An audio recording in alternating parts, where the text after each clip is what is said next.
When we looked at Winnipeg, we were hoping to draw at least 1,200 to 1,300 wildlife professionals and students.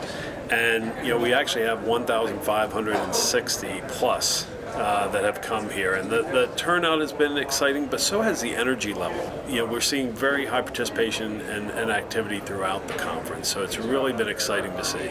Well, I came with University of North Dakota Wildlife Society. We have a bunch of students presenting posters. So I came here to present some of my research I've been working on, looking at muskrat genetics across North Dakota. I think it's important to connect people to wildlife, to nature, to the land, because we're all part of the same system. And it's easy to forget that when you live in a city, as I do.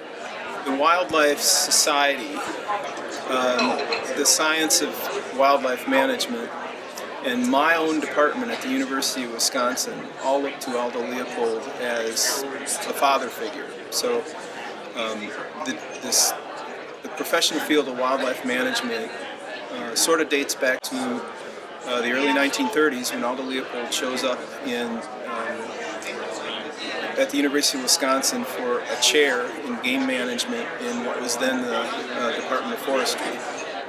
Aldo Leopold was very much interested in wildlife professionals as being something more than just technicians. He was very interested not only in what they know, but how they think.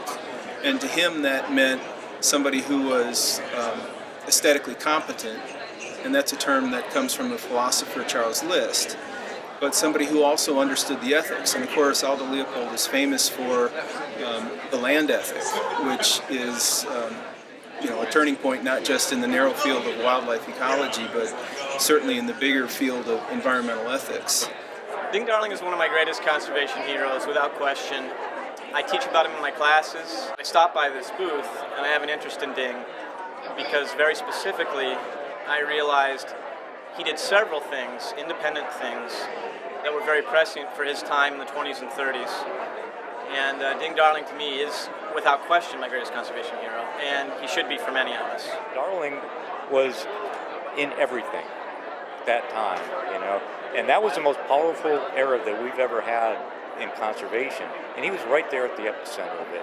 And just looking at this mere sampling of the collection you have, it's just profound. Things that were talked about this morning at this conference, where we had agency directors and a cross-section of the profession talking about these deep issues that we're confronting today. And here you have the first leader of the Iowa Cooperative Research Unit, actually he was the second leader after Arrington, that laid it all out, the why, in one page in the 1940s. It just puts everything in perspective. And to have people of the caliber of Darling, if we had that kind of leadership today, if we had the Theodore Roosevelt, the Aldo Leopolds, the Ding Darlings, we would be having solutions to some of these problems because they just knew how to get things done. We are so excited about the J.N. Ding Darling Stewardship and Art Award.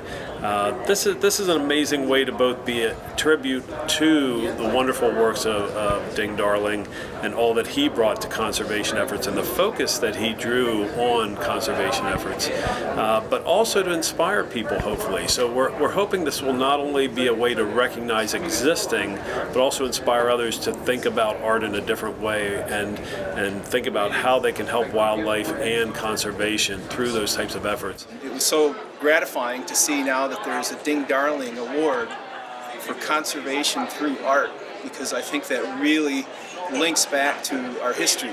And it's a history I think we may have forgotten or may not have appealed to the way we should have. Ding holds a special place in our heart at the Wildlife Society. He was our first Aldo Leopold Award winner. He was an honorary member of the society. So we feel a very close connection to him and are thrilled to be able to honor him and his legacy in this way.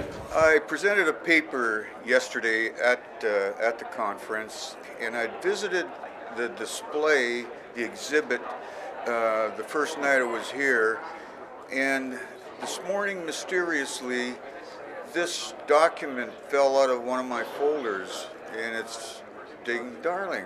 And I thought, it needs a better place than my filing cabinet. So I brought it here today to donate to the exhibit, and that will have a far better home than where it was earlier today, and has been probably for the last 15 or 20 years.